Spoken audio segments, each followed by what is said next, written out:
3 property strategies that you should absolutely avoid if you want to make serious money from property. And these are the ones I definitely don't do in our business. Let me explain to you why. When it comes to making money from property, there's ultimately 3 main ways that you create cash from property. So let's talk about what they are. So the first one is creating cash flow. So what does that mean? Effectively, is the profit that you're creating each and every month when you're doing a property deal. So for example, is the income that you're creating from that property. Then the other way you could be making money from a property is to be cashing out of a property. What does that mean? This is when you have lump sum of money coming out of a deal. For example, you're renovating something, you're selling it, you're creating profit at that point. Then the third way is you're creating equity in a property. Now with equity, what you'll find is this is profit you're building up, but it's locked into the property. You can't actually spend it because it's eventually when the property is sold at some point. It may be, for example, you're buying a property, you hold it for the long term, the value goes up, that's when you get the money out of that property. Let's talk about firstly the first worst strategy that you should avoid, and one we definitely avoid in our business right now. And this is rent to rent, or rent to HMO more specifically. And why is it this strategy doesn't work? Well, let me explain first of all an example. This is one of our property deals that we have. So we pay the landlord £800 a month for this property. It's a four-bedroom house that we have 4 tenants in it as a 4-person HMO. Each one of us pays us £550 a month. We've got 4 of those, so we've got £2,200 a month coming in from that property. Then we've got running costs on that. Each month we've got operational costs, and those operational costs are about £600 a month ballpark, because utilities are quite high right now in terms of running expenses, are much higher than what they used to be. Previously it would have been a lot less. So once we've got £2,200 a month we've collected, we pay the landlord £800 and we've got £600 of cost, that leaves us a profit of £800 a month. And you say on the face of it, that makes sense. Why would that not work? Well, I'll tell you why this doesn't work, because it's all about context and timing. This strategy used to work and used to work really well. However, the reason it doesn't work right now, and the reason I've just handed this property back, literally the keys yesterday, and there was 2 of these together, and I've returned both of them, because the market conditions have changed. Rent has risen significantly, and the amount of market rent that we'd now have to pay a landlord if we're doing this today does not work, because today the landlord wants £1,600 for that property, and he is quite rightly can ask for that kind of money, because that's what the current rent is for that property. So if I agreed to do that, if I paid him £1,600 a month and I'm still collecting £2,200 each month and I've got £600 of costs, my profit goes down to nil. It makes no sense. So rent to rent used to work at a point when the prices were a lot lower, but now if you have to pay the current rent for a property, your profit margin's been absolutely squeezed, and it makes no sense whatsoever. The next strategy that we absolutely avoid in our business is your traditional buy-to-let. Now, buy-to-let was originally an equity play, meaning that you're building equity for the long term. That's why many people tend to do that strategy. They make a little bit of money in the short term, but long term, they'll be making a huge amount of money. They buy the property, they sit on it. It's a buy and wait type of game. However, the markets change, and the way people used to do this doesn't work anymore. Let me explain what people used to do. They would purchase a property. Let's say, for example, your purchase price was £200,000.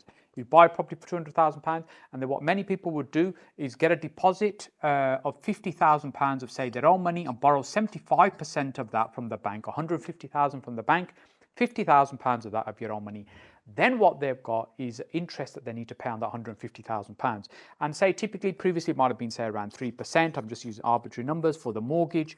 And then what that would do, that would be a monthly payment of £375 a month. So that means over a year, you've got £4,500 a month that's being paid to the bank in terms of interest. But you've got rent coming in at that property. Let's say the rent on this particular property, say, is £800 a month coming in. So you've got, say, 10% of costs you're taking out. There'll be other costs as well, but let's keep it ballpark. We'll also have stamp duty and things here, but I'm trying to keep the numbers general to keep it simple.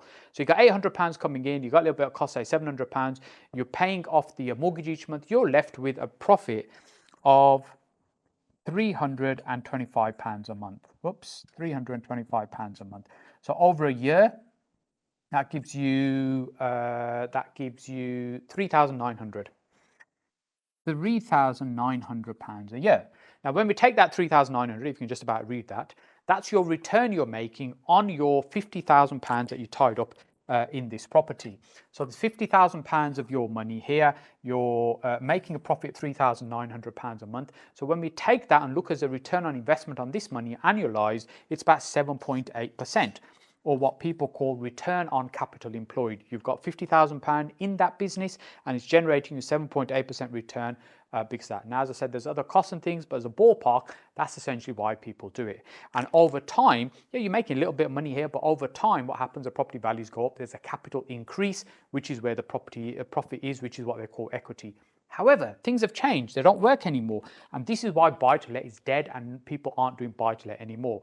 The challenge here is this £150,000 that people are borrowing from the bank and they're paying 3%. This is now significantly higher. It might be 8% they're potentially paying on that particular property. And what that means is on 8%, their mortgage payments are about £1,000 a month, which is about £12,000 a year. Right? So they're paying £12,000 interest, £1,000 a month, but the rent was only £800. But let's say the rent's gone up slightly because the rents have increased. Let's say that's £1,000 now. But actually, these two just nullify each other out. That means there's no profit. You're collecting £1,000 rent, you're paying £1,000 interest charges a month to the bank. You still got costs that you're incurring, like management and other things, maintenance, voids, etc. So you're making no money. So the whole thing does not work. It makes no sense anymore, and you won't be able to borrow the money from the bank, even if you want to, because I say the affordability isn't there. This is what pulling house prices down. Then on top of that, taxation changes such as Section 24 means that these interest payments can no longer be offset if they're in your personal name. That's a double whammy. So the portfolio landlords, people who have owned property for a considerable amount of time, are now selling and trying to get out of the business because this strategy does not work. It is dead. Let's now talk about the third worst strategy that you could possibly be doing right now. So this strategy, BRRR, sometimes people talk about this as a cash out strategy, and that's the biggest mistake they could be making. Because when people think about this strategy, what they think they're doing is taking chunks of cash out of the property, are making profit, but that's not the case. What they're doing is leveraging themselves with debt. Let me explain. So on a property like this, what you're doing, BRR stands for buy, refurbish, rent out the property and refinance the property. Effectively, you purchase property, you add value, you improve it, you borrow money against it, and then you go again. That's a principle, that's the idea. But let me ask you this question. If you were looking to get out your day job right now, and this is a strategy you were advised to do and follow, and many people teach this strategy and suggest this is what they should be doing, how can that possibly make any sense? Because you're not going to be making any monthly profit from this. This is not going to replace your salary. So how on earth is this going to get you out your day job? It makes no sense.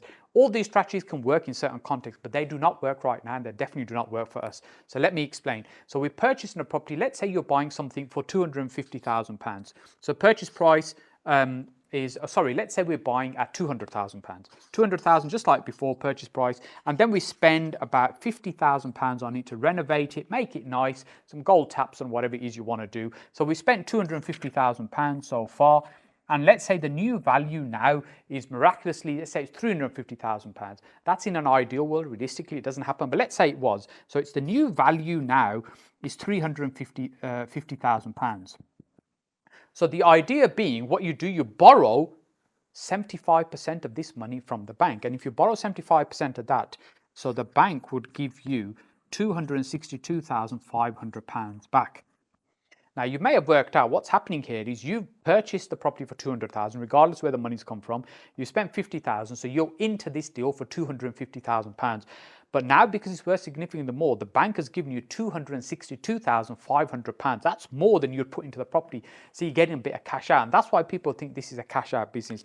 Firstly, this is theory. In practice, it's very, very difficult to achieve this. To get these kind of uplifts on your property, you need a significant amount of skill and experience to make that work. Then secondly, because the market conditions, exactly why I explained buy-to-let doesn't work, this doesn't work right now because the interest rates on this will be killing you in terms of trying to make this work. Because the idea with this really is, this is not a cash out strategy. This is an equity strategy that people do that have surplus funds. They buy the property, they sit on it for the long term, just like they do with a buy to let. And they might be refinancing it, getting the debt on the property and getting money out to buy another property, but they're not making profit today. They're making profit in the very, very long term. These are strategies that make no sense for us right now in our business, and these are three that you should be avoiding for the reasons I've just shared. Look, ultimately, everything's about context and timing. What I've shared with you are the three strategies that really don't work for us and don't work for our business right now. However, there are strategies that work in this market right now. The question is, what are they. So what I'd love to do for you is to put in the comment section below what you believe are the best strategies that we should be using right now. And what I'll do is a separate video, what are the strategies that we're using in our business. And of course, if you enjoyed this video, then make sure you give a subscribe to the channel. I look forward to seeing you on the next video.